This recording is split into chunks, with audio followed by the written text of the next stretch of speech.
Did you know that the casual vibe of a coffee interview can be more nerve-wracking than a formal interview? This is mainly because in a formal interview, you know exactly what to expect. However, in a coffee interview, most of the time you don't know what to expect. Top of the morning, everyone. My name is Tshidi and I'm back with a brand new video. Today's video is all about how to prepare for those coffee chats or those coffee interviews that managers like to invite you for. These informal chats can be very tricky, but don't worry, we have a way of actually solving out this particular problem. Now, I'm going to take you through 8 different steps that you should always be worried about when it comes to coffee chats, or that you should always do when it comes to coffee chat. Number 1 is understanding the purpose. Most of the time, you'll find that coffee chats are done after you've already had a formal conversation. In most cases, you'll find that managers that are looking for 2IC or people that are going to be deputy to them would like to first meet you in a much more of informal setting. They'd like to have a discussion with you about what to expect. They'd like to talk about any other thing that you actually might be thinking about. They will also give you a chance to ask any questions that you might not have had a chance to actually ask during the job interview. That is why a lot of managers arrange for these coffee chats. It's in a more relaxed environment, and in most cases, people want to know, can I have a good conversation with you without worrying about what you're capable of and what you're not capable of? Now, imagine this scenario. You go for a coffee chat with your soon-to-be line manager or your potential new boss. And when they get to that coffee chat, they just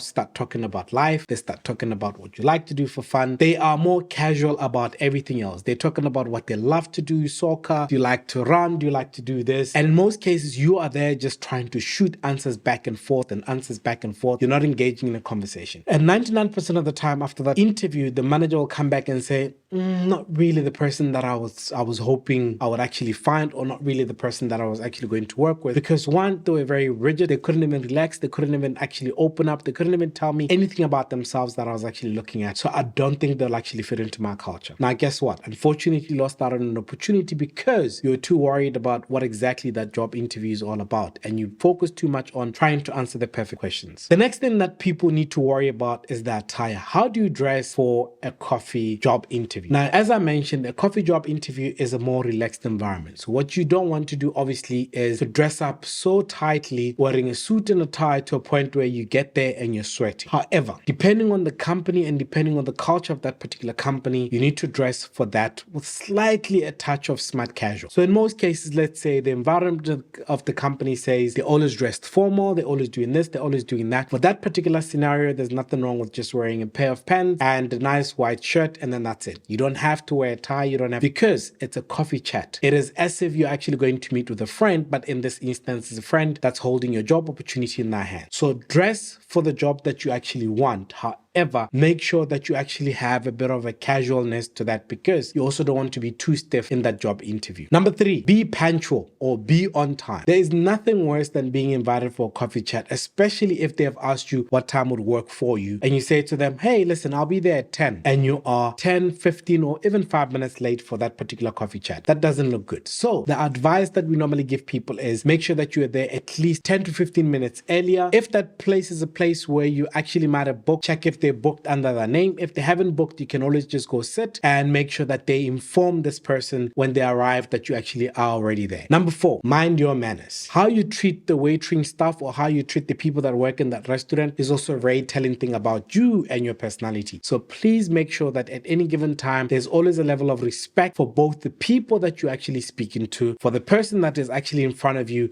as well as anybody else that you interact with going forward. Number 5, this one is extremely important. Prepare your elevator pitch. Now, an elevator pitch is a 3 to 5 minutes conversation about who you are, or 3 to 5 minutes conversation that sells who you are to whoever's listening to. It's called an elevator pitch because in most cases, you've got 30 seconds to actually speak to somebody as they jump into the elevator. So always prepare something, because of the fact that in some cases, they're going to always ask you the basic question that say, you know what, we never really got a chance to talk even further in our job interview previously. Can you tell me a bit about yourself? Tell me anything, just something that most people don't know about you, especially about work. Now, you can always make sure that your conversation is actually a bit casual, but try and make sure that you always weave in some of the things about your professional background, because that's what they're actually looking for. As much as they would like to hear about how much you like to go drinking over the weekend, for that particular time, it's not necessary to share that. Rather, talk about some of the things that you have done and some of the things that actually get you excited about doing the job that you might want to do. Number 6, listen and engage. The biggest mistake that most people make is that they think that they are there to only be the ones that are interviewed. Your job is to also make sure that you listen and engage with that person. If they share something, always make sure that you're nodding, you're agreeing with them, you ask follow-up questions, because in that particular scenario, it is called a coffee chat for a reason. It's a chance for you to also interview that person. So when you get to that, listen very carefully, engage, ask follow-up questions whenever they have something that they've shared. Ask them why they followed that journey, why they followed the career that they're in, what is it that makes them stay in that particular company. Because once you do that, they will then at least have a chance to see that you are interested in what they're doing in that particular company. This tip still on listening to engage is always make sure that as you're talking, try and remember the interviewer's name. Please, if there's anything that you'd like to do, if you cannot necessarily pronounce that name properly, make sure that at the beginning of the conversation, you clarify how to pronounce that, because there's nothing also, once again, worse than you now saying Tshidi or this one, or you trying to pronounce this person's name and you're butchering this poor person's name for the next 20, 30, 45 minutes while you're trying to impress them, but yet you don't know how to actually pronounce that name. So there's nothing wrong at the beginning is to say, listen, I know I can read your name, I know how to read your name, but